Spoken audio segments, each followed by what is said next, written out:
ইস্কনের গুরু মহারাজ আছেন জয় পতাকা স্বামী।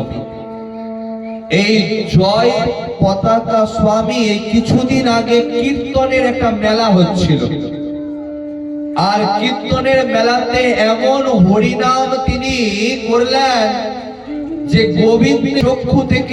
গোবিন্দের চোখ থেকে ঝরঝর করে জল বের হতে আছে। যারা বসে বসে সেখানে তার কীর্তন শ্রবণ করছিলেন তারা পর্যন্ত অবাক হয়ে গেছেন। কি ব্যাপার যে জয় পতাকা স্বামী মহারাজের, গুরু মহারাজের এই হরিনামের ফলে ভগবানের চোখ থেকে জল বের হচ্ছে। জানেন, ইস্কনের গুরু মহারাজ এই জয় পতাকা স্বামী, তার দেহটা প্যারালাইসিস হয়ে আছে। আপনারা হয়তো অনেকে হয়তো মোবাইলের মধ্যে বা আপনার ইস্কন মন্দিরে মায়াপুরে গিয়ে তাকে দেখেছেন বা দর্শন করেছেন। সে ঠিক করে খেতে পারে না, ঠিক করে কথা বলতে পারে না, তাকে হুইল চেয়ারে করে নিয়ে যাওয়া হয়, আর তাকে একবার দর্শন করার জন্য ভক্তরা কিন্তু দাঁড়িয়ে থাকে।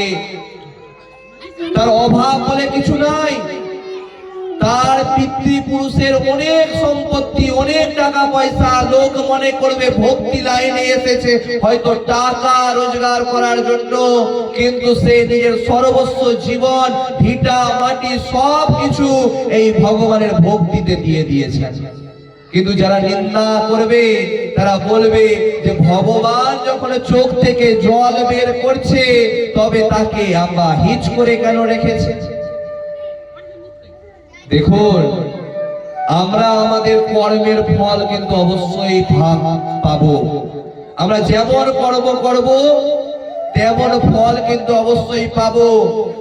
এর আগের জন্মে হয়তো তিনি এমন কোনো পাপ কাজ করেছিলেন যার ফল তাকে হয়তো পেতে হচ্ছে, কিন্তু দেখুন সেই রকম অবস্থাতেও যে হাঁটতে চলতে পারে না, যে কথা বলতে পারে না, সেও সবসময় ভগবানের নাম মুখ দিয়ে করতে আসে, এবং তার মুখের ভগবানের নামে ভগবানের চোখ থেকে জল পর্যন্ত বের হয়ে যাচ্ছে।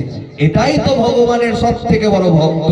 যেখানে ভক্তি দিয়ে যদি ভগবানকে ডাকা হয় তবে ভগবান অবশ্যই কিছু প্রমাণ দেন, আমি আছি, তোর কথা আমি শ্রবণ করছি। প্রেম সে বলিয়ে বাঁকে বিহারি